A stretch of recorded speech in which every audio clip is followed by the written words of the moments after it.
And we're back, Stripe Show podcast on a Tuesday. I'm your host, Travis Fulton. Thank you for making us part of your day. Appreciate yesterday. Kind of vented a little bit, got some things off my chest. People bothering me on Twitter, getting after me about John Rahm's backswing and saying that I would change it and that I'm a method teacher. And enough. Done with that. Got it off my chest yesterday. Gave you my concerns about Victor Hovland. And it's time to turn the page and move forward because, ladies and gentlemen, there's a gentleman by the name of Tiger Woods playing golf this week. Tiger Woods. Yeah, that's right. His tournament, the Genesis Open, ironically, at Riviera Golf Country Club, a place that, he's never won at, which is a bold statement considering he's won everywhere else. But that's where he hosts his tournament, and that's where he's going to make his 2023 debut. Speaking of the debut this year, the boys, the Tour Junkies. I almost said turd. I was about to say Junkies. Turd Junkies. The turd Junkies. David Barnett and Pat Perry. That wasn't on purpose, by the way. I mean, some people have called us that on Twitter before, Travis. Yeah, I know. True. Twitter's fun, isn't it? I mean, it's just healthy. Dude, I really want to now. I got to go back and listen to your rant. I love a good rant. So does Pat. We got to go check that out. Yeah. Well, I mean, look, so John Rahm does something in the golf swing that I saw your video on that. Yeah, I mean, and it went like 1,000 different directions, right? As far as like, because you know how things usually kind of then eventually go out of context, right? In Twitter. And all I said was, look, if that guy shows up on your lesson tee and he takes it back like that halfway, and your hands go out and the club head goes in, you're fixing it. Yeah. Amateur, 15 handicap. Like that's fingernails on the chalkboard. You're fixing it. Now, John Rahm, higher skilled, you're going to have the conversation. You may not. Anyway, it just took off from there. And I had to defend myself, which I did. And John Rahm has swung that way for his whole career. And he's taken it back and he's flexed and then he just rips. And as we're going to get into John Rahm here momentarily because he's in the field. Elevated event, guys. This is back to back. Your thoughts last week. What'd you think? Phoenix Open, Waste Management. You boys like that atmosphere, don't you? Oh yeah. Yeah, wish we were there. Pat, what do you think, buddy?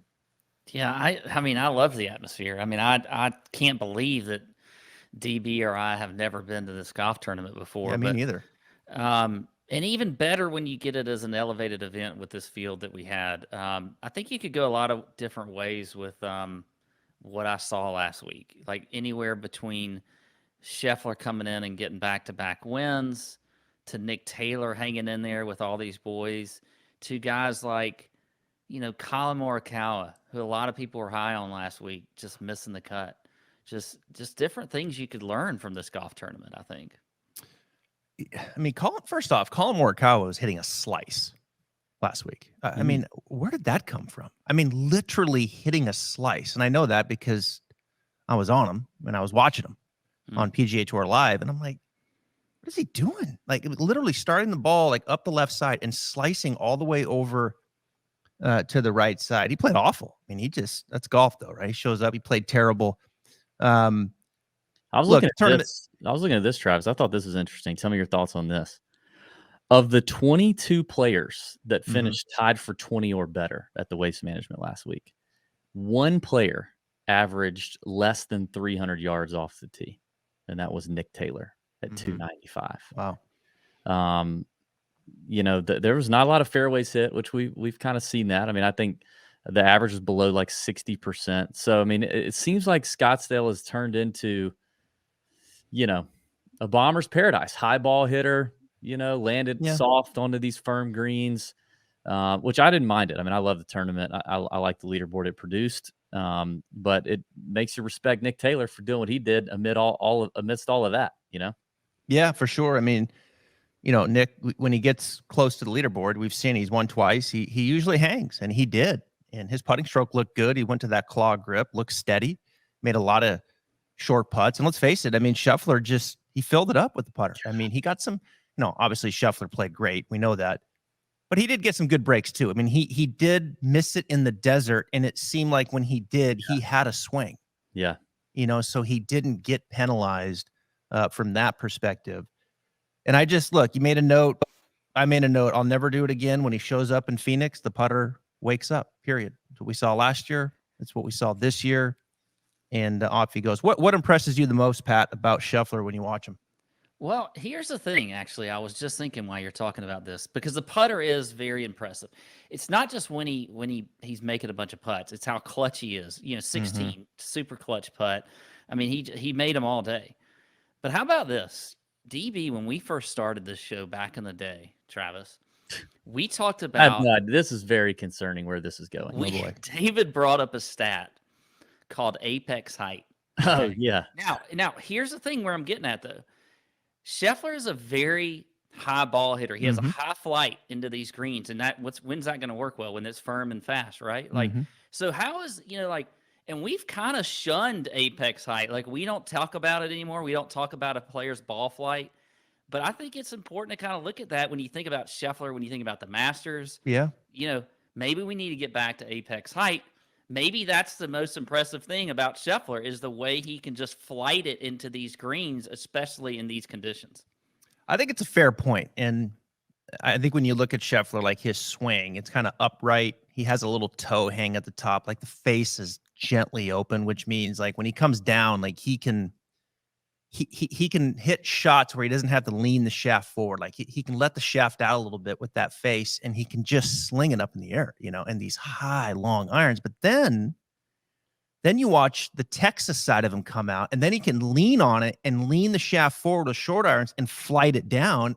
And then you get him around the green, and he can hit that little like one hop skipper better than anybody. I mean, he is so flipping good hitting the low, medium, like short game shot. It's damn near must watch TV.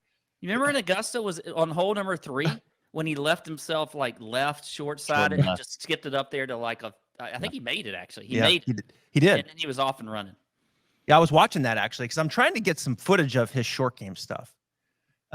He's one of a few guys that leans the shaft more forward than I would say a lot of the rest of them. They use the bounce more. Scheffler, Spieth, Texas guys, they lean on it, and they'll get that leading edge in the ground. And that dude, that guy's good, man. I tell you, his putter's hot and cold. I'm okay with it. As you guys know, when you can strike it like that, and you got a good short game, that putter wakes up. That dog's gonna be tough to beat, and he was. All right, let's move forward in Genesis. Another great field.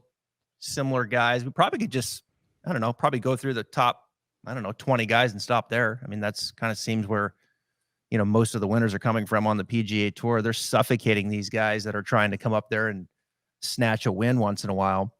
But, you look at this place, you talked about the length, David. I think that's going to play out here some as well. Neiman won it last year, Homan 21.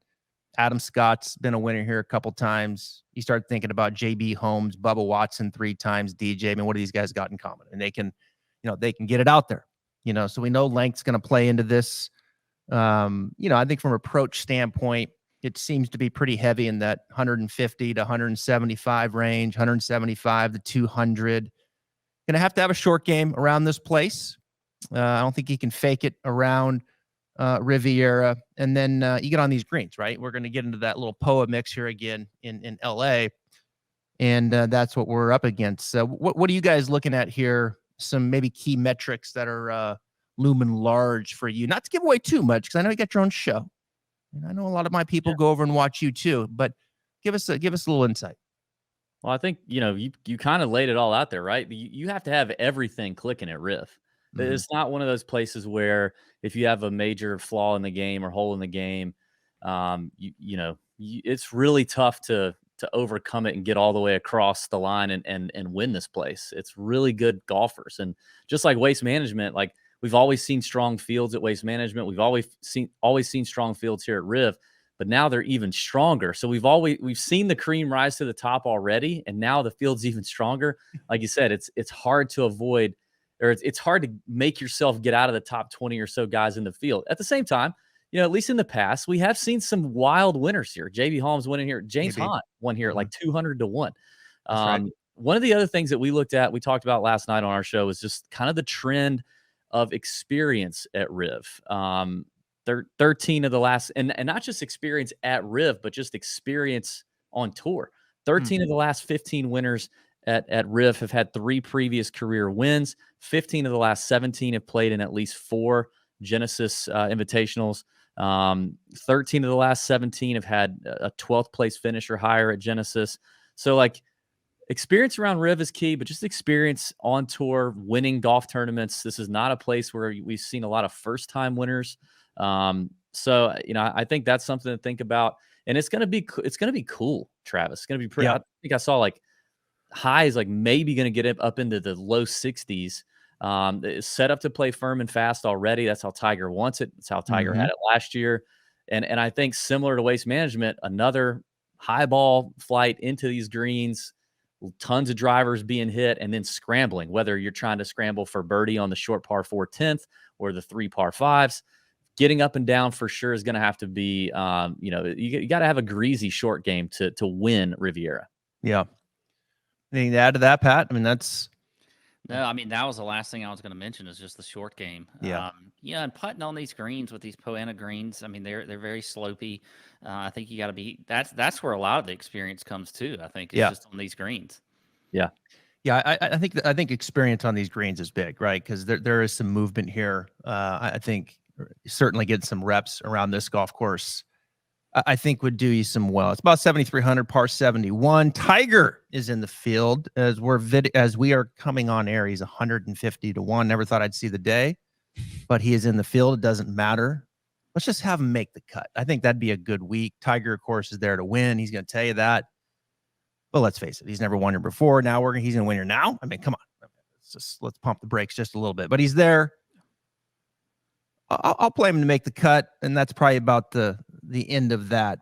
Open up the board. There are boys every week. Elevate event. Get used to it. Rahm, McIlroy. Who's the better player of those two? I think McIlroy is. I know Rahm played better.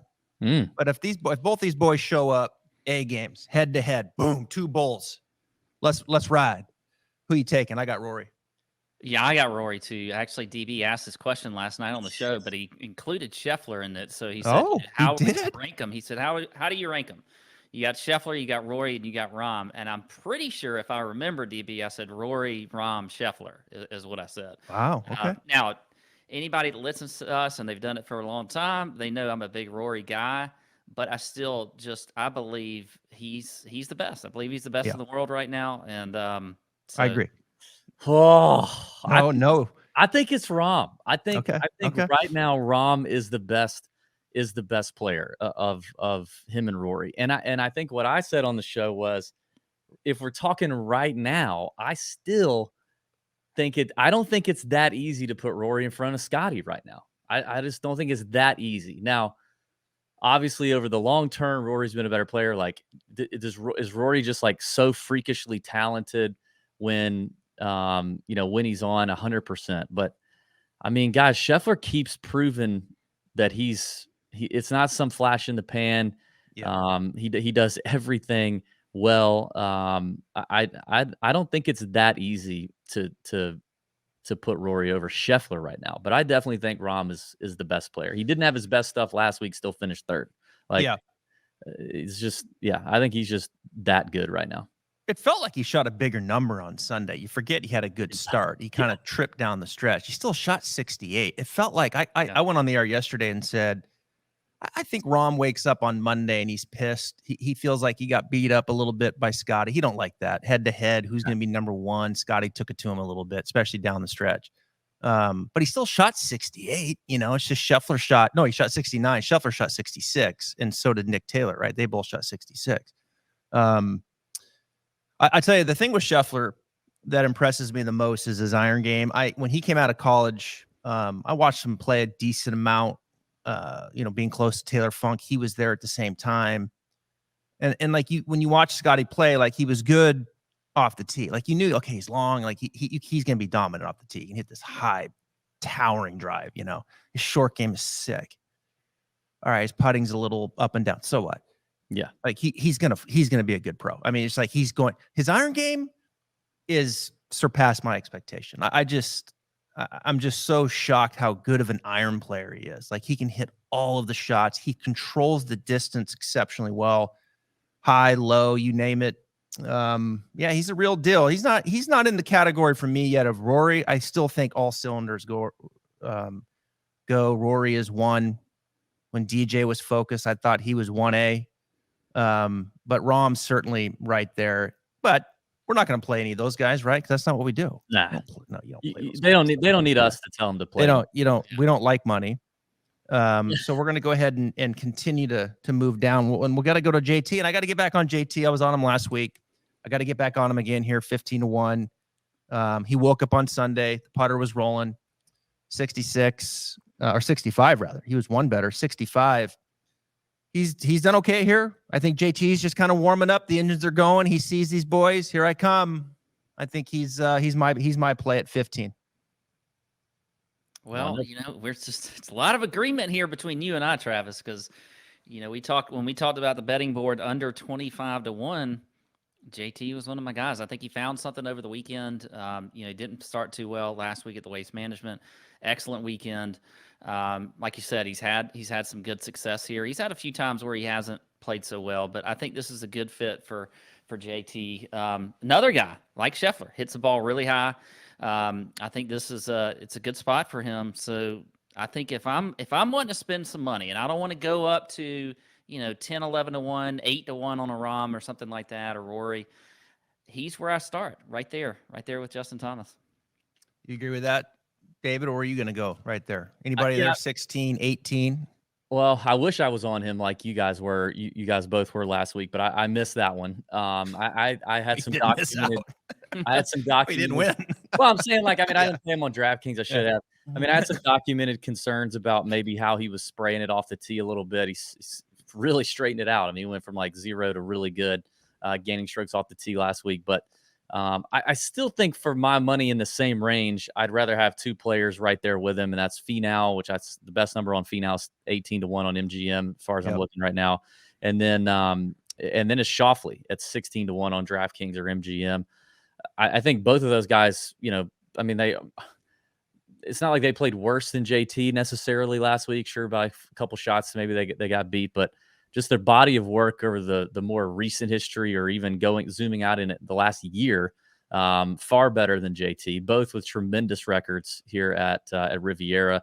Finau with 2 close calls and 2 runner-ups. I'd rather take those 2 at longer odds. Better player, Finau or Homa? They dueled here a couple years ago. They've both won. They've both done some winning since. Who's the better player, Pat, head to head? All system goes. 2 bulls, another group. Who is it? When oh man, that's a tough one here. That's a very tough one because I'll tell you what, I don't think I've ever been so mad in my life. I had Finau to win when he played Homa here a couple years ago, and you had him, and he kicked that thing around, didn't get up and down on 10. I almost ran straight out into the road. I was so upset. Yeah, I had Sam Burns at some pretty long odds that same tournament. He finished 3rd. He didn't make the playoff. Yeah, he didn't make the playoff. He was leading going into the day. But if you just pin me down and tell me who's better overall, I think it's Finau. It is. But if you say, okay, going down the stretch, who's the killer, the winner, the guy that's going to take the bull by the horns and win golf tournament, I think it's Max Homa. Yeah.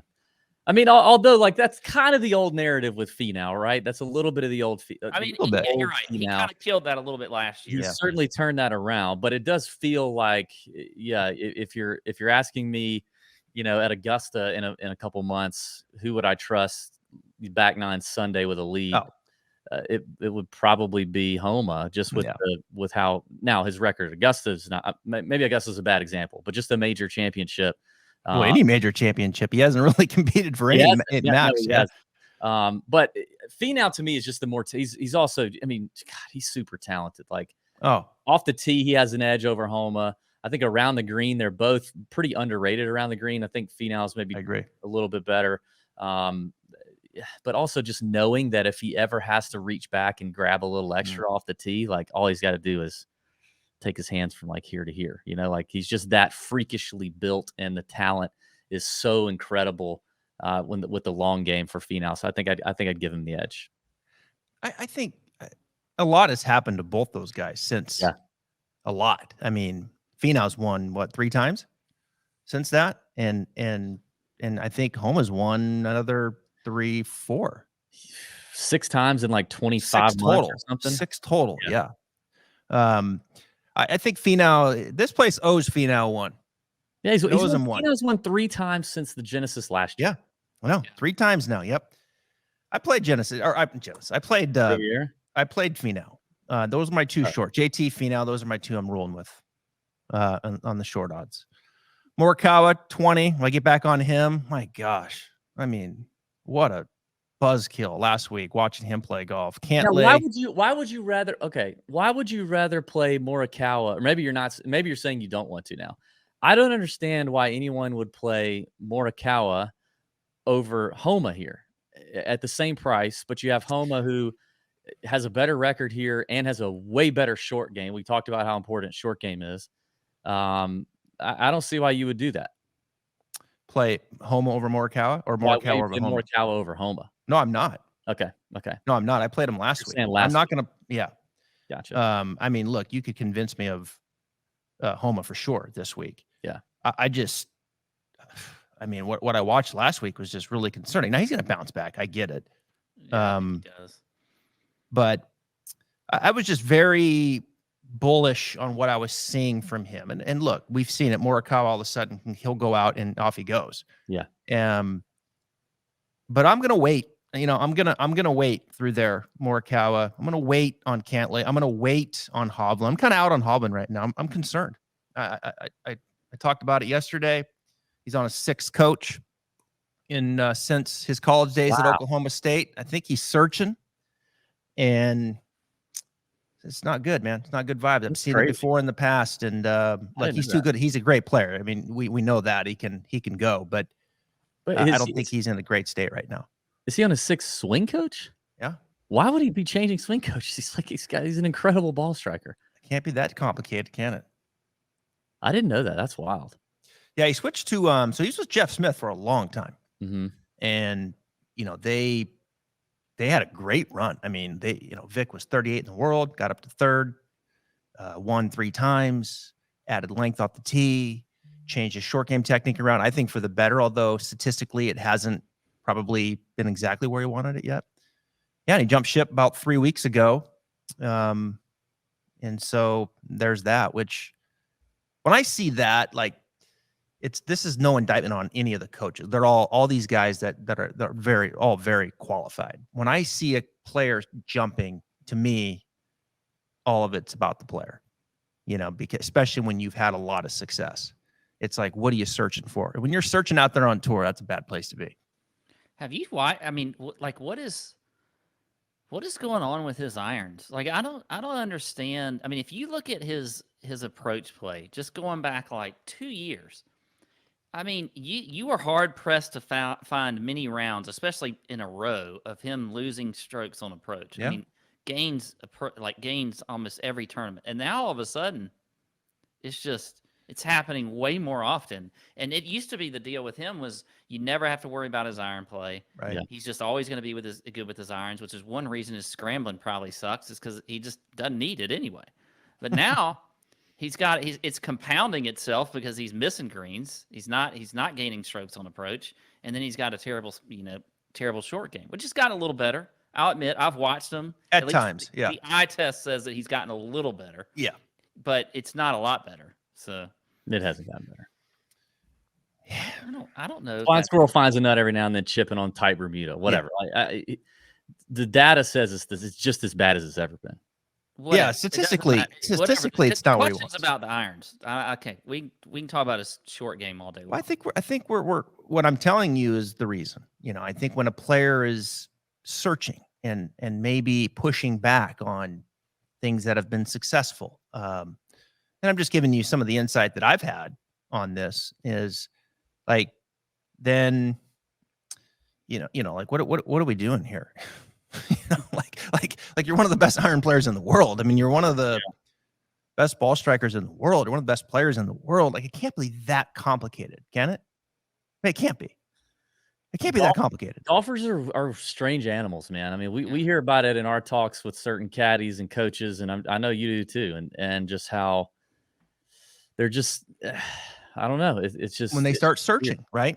Or they see a buddy that can hit this one shot that they can't hit, or when they see somebody who's improving at a high clip on some aspect of the game, it's like they just I don't know, like they're not comfortable just sitting in what they're good at, and like I don't know. It is strange. It's very strange. It surprises the hell out of me that he's had 6 swing coaches. Like I get it. Well, this goes back to his Oklahoma State days. So through college, I mean, but he's that's only not 20, that long ago. That's not that long ago. He's only 24 years old. I mean, he's not that old. So it's anyway. I don't want. That's insane. Hopefully, you guys don't. I mean, I don't want to talk you off the ledge with him. If you got people listening, like, yeah, I'm all in. He's gonna win this week. He probably will. He probably will. I mean, but look. It's just you look at him; he's going the wrong way. I mean, he's still finishing the top 20. Travis, all right, no, I get it. Well, that's how good he is. That's how good he is. I mean, he's that good. I looked at him last week or last night, and I was like, okay, he had peak Victor Hovland ball striking weeks here both years. Yep, and he can't get over the hump because of his short game. That's the difference in you winning this thing and finishing 4th or 5th. To me, is he's still losing strokes around the green. And I mean, Max Homa, Joaquin Niemann, both incredible scramblers.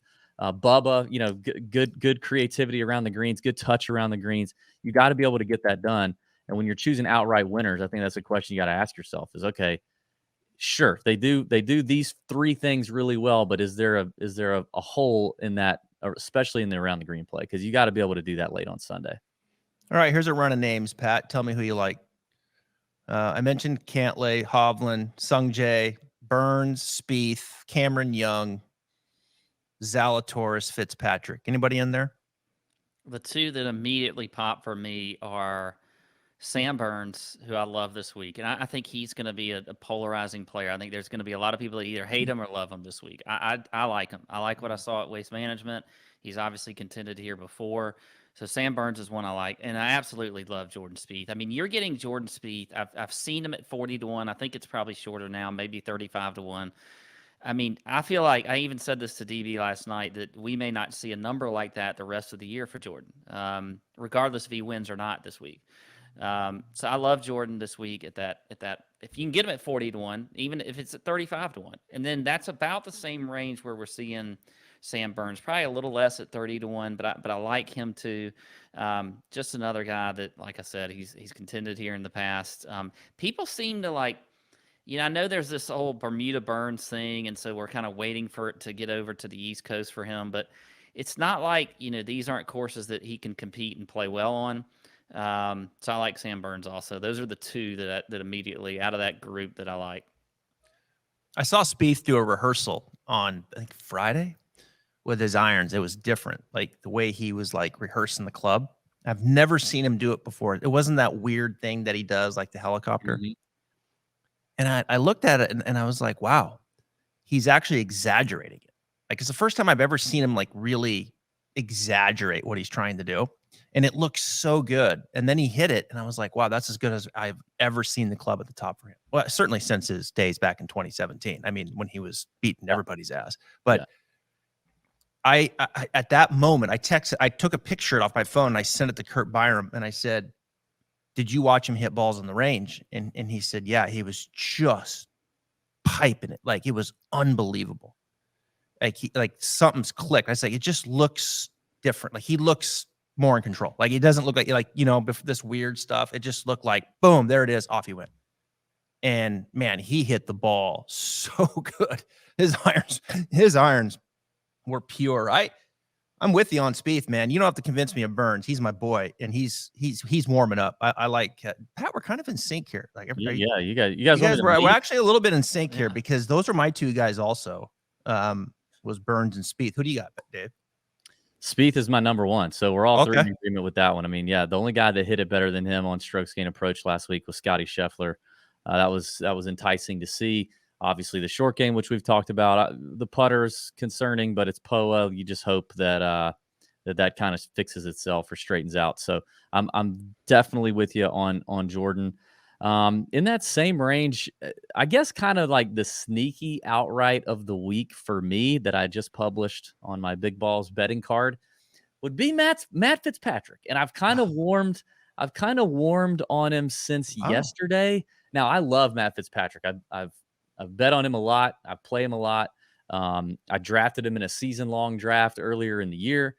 Disappointed that he's kind of gone through this neck thing. Really disappointed that his iron play has been as lackluster as it's been. It's been very, very bad. I guess the only thing that the redeeming thing that I took from it was he's a world-class player. I'm getting him at 40-1.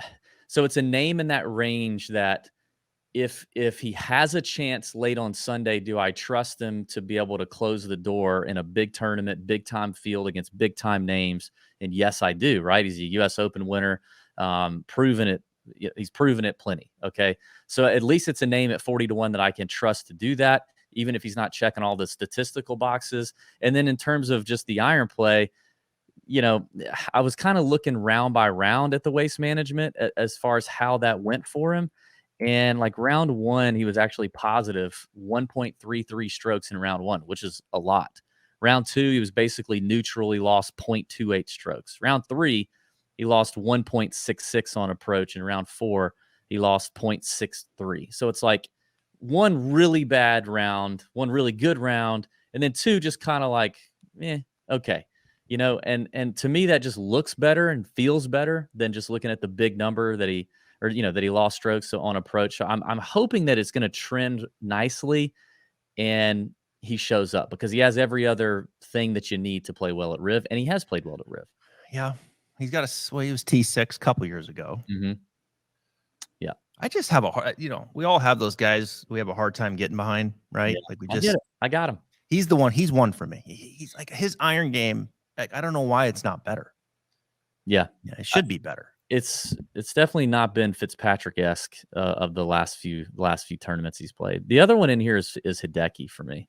Yeah, that's the other one. I circled Hideki. I like Hideki. Yeah. Yep.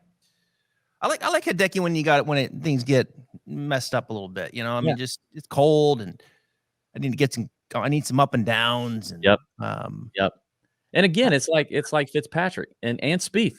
Mm-hmm. And I mean, you could argue Burns. You get a mid-range, long-range kind of odds in a tough field where you have to trust that they can close the door on a Scheffler, a Rahm, or Rory, right? I like Hideki a lot this week. I think Hatton played good. He's in that 50 range. I love where Jason Day's going. I'm not sure I like him here. Who's the better player between Tom Kim and Will Zalatoris? Oof. I mean, you got to think about that one now. I mean, he's got the win. Tom's got two. Yeah, we haven't seen Kim though, and he hasn't played a major yet, has he? Or has he at late? Didn't he? No, I don't think he's played a major. No, he didn't play the Open, did he? Yeah, I'd like to see him in a full major season. Yeah. And then because we've seen Willie Z compete, obviously, in majors. Okay, wait a minute, y'all. Tom Kim, what are we talking about? Tom Kim played the Open Championship, and he played the U.S. Open, and he played the PGA. All right, so he's played three. Okay. He missed a cut at the PGA, 23rd at the U.S. Open, and 47th at St. Andrews. I mean, you can't play Will, can you, right now? It's too many unknowns. It was a little risky. Well, we were talking about it last night. Like, why did he not play the waste management? That seems weird to me. Yeah. Yeah, I feel like that if is I'm weird. going to play Willie Z, it's going to be more in DFS and not. I'm not going to bet him outright. But I wouldn't. I think if I want to potentially get some low ownership and some leverage in DFS, I may do that. I may take a shot on him. Yeah, I'm gonna pass on Will. Kim is good, man. He's a superstar in the making. There's no question about it. He's got a solid game, and he is not scared. I mean, he is right in your face. Like, let's go, and then he'll smile and have fun. I love him. Yeah, I absolutely love Tom Kim. I'm a huge fan. I hope he wins 2 more times this year. I think it'd be great for the tour. You're getting him at 45 right now, but come on, Fowler's 55. Speaking of improvement, the club looks good. Yeah, he's moving in the right direction. I'm in. on him this week, Fowler? I'm pushing the chips in. Okay. This week, the rest of the year, like I'm buying it. I'm buying it. I think he's truly back. I'm excited about it. I've always liked Ricky. I'm in. Now, Monday morning, when I did my first look show, we found him at 66-1, or he was 66-1. Where was he? Somewhere. But he was 80-1 on Bet Rivers on Monday morning. So we were hoping to get that. So now the 55 is whatever. I'd still do it. Yeah, it's dropped. Love Ricky. Adam Scott's one. He's 55. Thigala needs some up and downs. I'll roll with him. Bradley, Montgomery kind of shit the bed last week. Big field. He killed me. Now he's, I like Taylor. He's good kid. I mean, really solid UNLV. We know what he can do with the driver and the putter. He's going to be fun. Now he's, okay, elevated event. Let's see how he does, right? Didn't do great last week. Another opportunity this week. You need some length. Well, he's got it. I mean, he can look, man, this kid, I've watched him hit balls in Palm Springs. And I was standing right there and he had the launch monitor and he hit one and I was like, okay, in my mind, I always kind of think, okay, how far did I go? I was like, oh, that's probably like 305, right? And he carried it 312 and then it went like 332. And I was like, wow, like that just looked so easy. Like he just looked like he bunted it almost for him. 325, 330, just and like now, are you can you hit it hard? Oh yeah. Okay. I mean, he's got some, he can reach back and go now. I mean, he can hit it a long ways, and that dude can putt. My goodness. Yes. The baseline of his putting is insane. Yeah. It's crazy that he's it's crazy he's that long off the tee and gains all those strokes off the tee and then loses so many on approach. Like considering how well he's set up and off the tee, ready for that second shot, and then he just loses at such a high clip on approach. It's wild. Yeah, somebody's going to get a hold of him and they're going to dial him in from a distance control standpoint. I think my gut tells me there's a little bit of management going on in there too. Just lines and just how aggressive he's trying to be. So I think my gut tells me he needs to dial it in a little bit from a management standpoint and proximity and just distance control. And I think as he does that and strokes gain approach improves, look out. I mean, look out. That dude just keeps his head above water with his iron game. Yeah. He'll wear you out with the putter. I mean, wear your ass out. Mm-hmm. I would take him over your boy. Who's the putter? I'm drawing a blank. Short guy. Harmon or something? No. The top putter the last two years on tour. Shit. Top putter. Yeah, the top putter in the PGA Tour the last 2 years before this year. Why am I blanking on this? I'm drawing a complete blank. Danny McCarthy. Oh yeah. Oh, that's why I'm drawing a blank. Yeah. Danny McCarthy's been the best putter on tour. I would gladly take Taylor Montgomery over Denny McCarthy. Well, Taylor McGarvey just took over. Yeah. Well, and you get the distance. You get the bomber, which is the PGA Tour game. Yeah, I mean, Denny, that's why we couldn't remember it, because he's forgettable. Nice guy. Forgettable. Yeah. When are we going to get to Wyndham Clark? We're there, 80-1. Can we just talk about Wyndham Clark? He's played well here, and he played good last week. I know. Tell me. I love him. I mean, Wyndham Clark, excellent record here other than last year when I think he had too many strokes and he forgot them all, so he signed the wrong scorecard and he DQ'd. Yeah, he walked off early.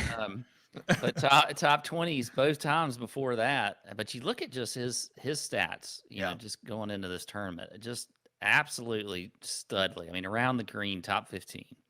Top 10, and I mean, we know he can get it off the tee. He's second in driving distance. Top 30 strokes gained total. Fifth in the field, putting on Poana greens, which is huge to me.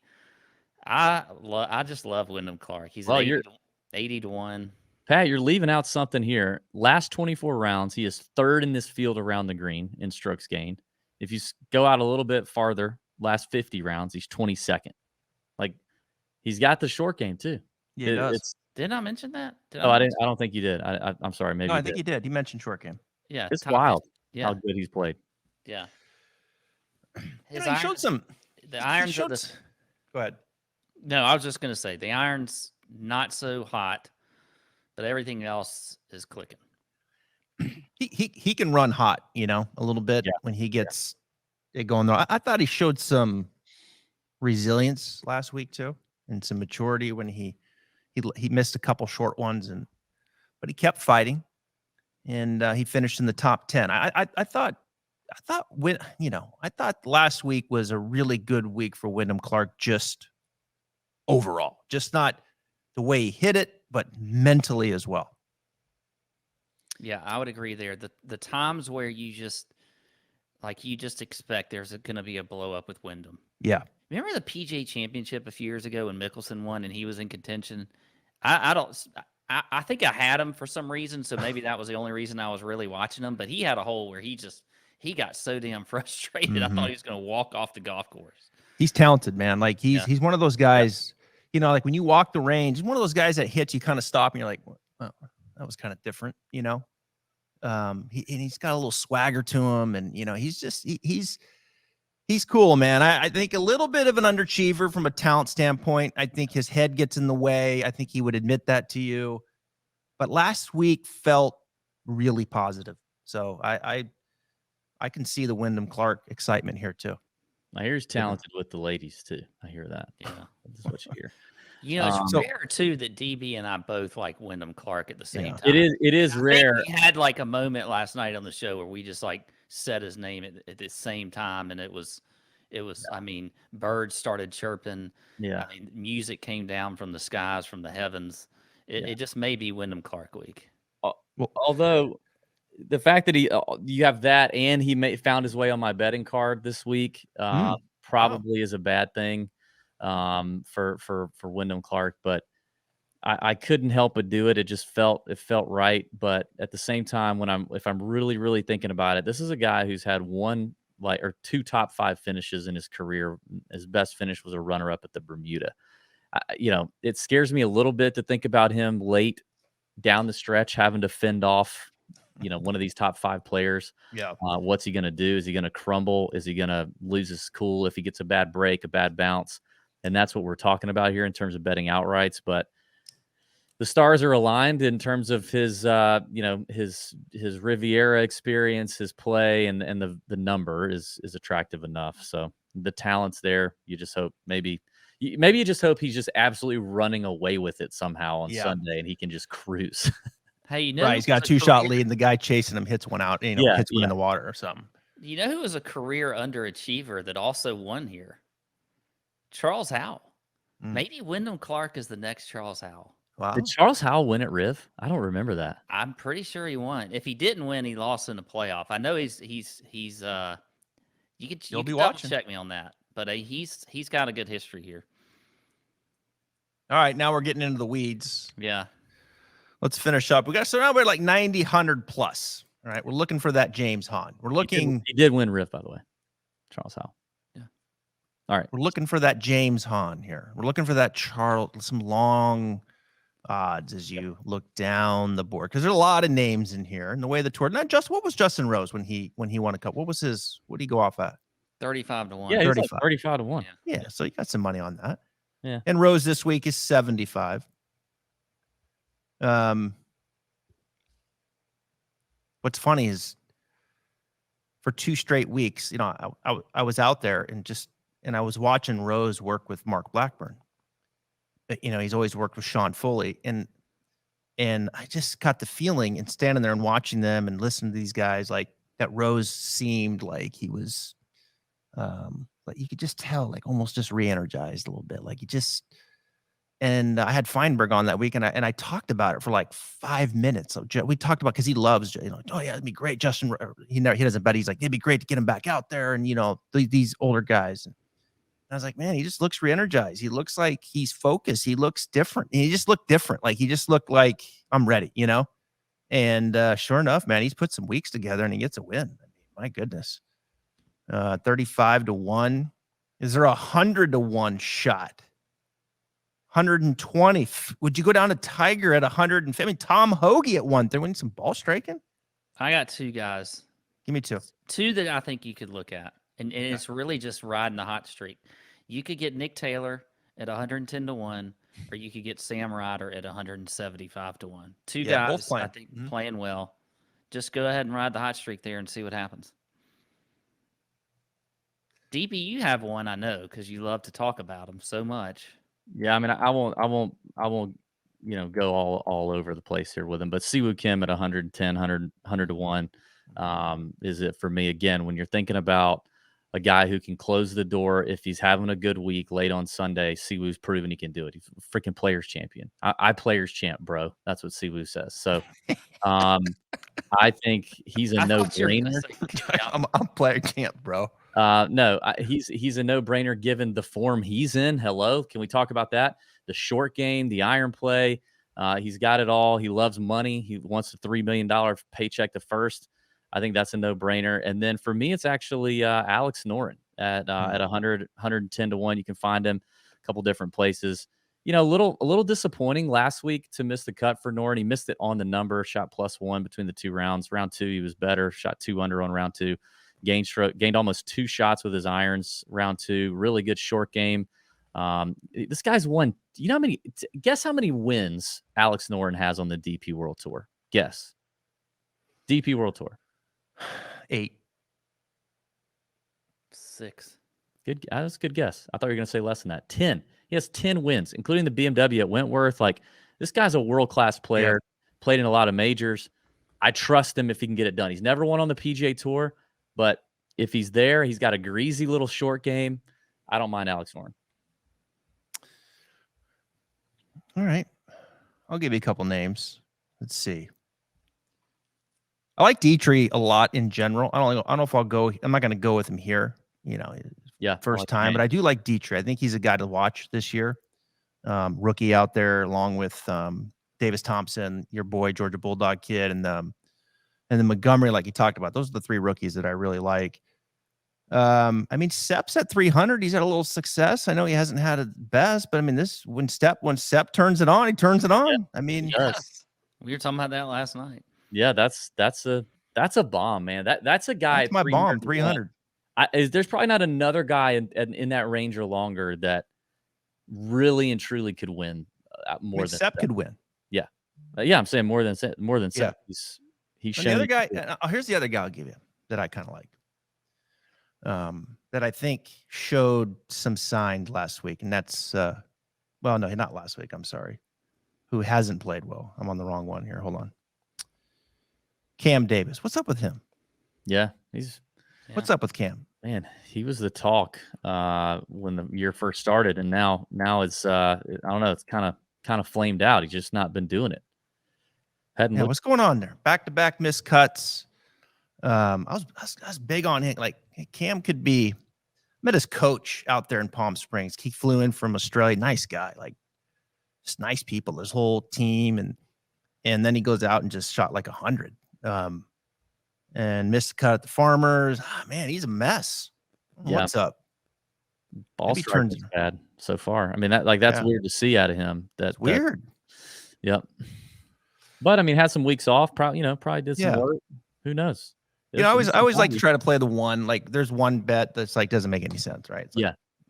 That's that. This week I'm going with Cam. He's got no form. I know what he can do. He's had some time off. Let's recharge. So I'm going to give you Cam, and then I'll give you Sepp way down there at 300. Those are my 2 bombs. I love it. Yep. Love it. All right. Well, that's that. What do you think we see from Tiger? Give me what 70. I'll go 73. Let's see. That's 2 over. I'll go 73. 70 misses the cut by 1. Cut line, I think historically has been around +1 lately. I'm gonna go 74, 73. Okay. I think he's gonna miss it by a good bit. Okay. I'll go 72, 72, 75. Okay. So we're all gonna say he's missing. There you go. Tiger misses the cut, folks. You heard it here. Don't even need to watch Thursday, Friday. You know, the other thing that was, and we'll finish with this, you know, going back to waste management. The other thing that, like, I love waste management. I know you guys do too. And like a lot of the narrative out there, you know, you push this out where it's like, hey, golf needs more of this. And it's easy to say, like, you know, we need more of this. We need more of this. But I generally feel like golf needs a little bit more of waste management, Phoenix Open style stuff. Like, I generally feel like they need more events that lead with the people, that lead with entertainment, that lead with having a good time around the game of golf. Yeah. It just, I'm not saying it's got to be every week. No. But if I'm the new sponsor at the Honda, if I'm Rocket Mortgage, I'm John Deere, I'm whatever, you know, I'm calling up Thunderbirds and I'm like, okay, Yep. what I need to learn some things here, you know, and how to rally the troops around entertainment. Yeah. Thunderbird Consulting, you know? Thunderbirds. That's it. All the old rich white guys in Arizona come flapping in their what is that? Like crushed velvet blue jumpsuits. Dude, they built it and they came. Yeah. They did. I mean, I agree. I think golf needs more. I think it shouldn't be every week, but a lot can come too from what we're talking about today, which is from a gambling aspect of it. I mean, you get an event that has some on-site gambling, that kind of stuff. You know, that's going to bring it in. It doesn't have to be like waste management is a model, but it doesn't have to be the model. And I know they're going to also have some on-site, you know, gambling and all that kind of stuff. It's going to get bigger and bigger, but there's other ways I think they can bring the same buzz, but maybe do it a little bit different, you know, but bring in the gambling and that kind of stuff too. Well, Rocket Mortgage in Michigan, it's legal, right? Yeah. Mm-hmm. They've done some good things. I like the way they've branded their tournament. I think they're next. I feel like they could take that gambling angle, entertainment angle, and maybe develop it somehow, you know, and make that tournament really, really unique in the middle of July. And I'm telling you, you would, like, other than I get the Open Championship, but like you would stand out. I mean, oh my gosh, you would stand out in the United States of the spot, midsummer, Rocket Mortgage, gambling, fun, few pops. I mean, it'd be awesome. Yep. I'm with you. Yeah.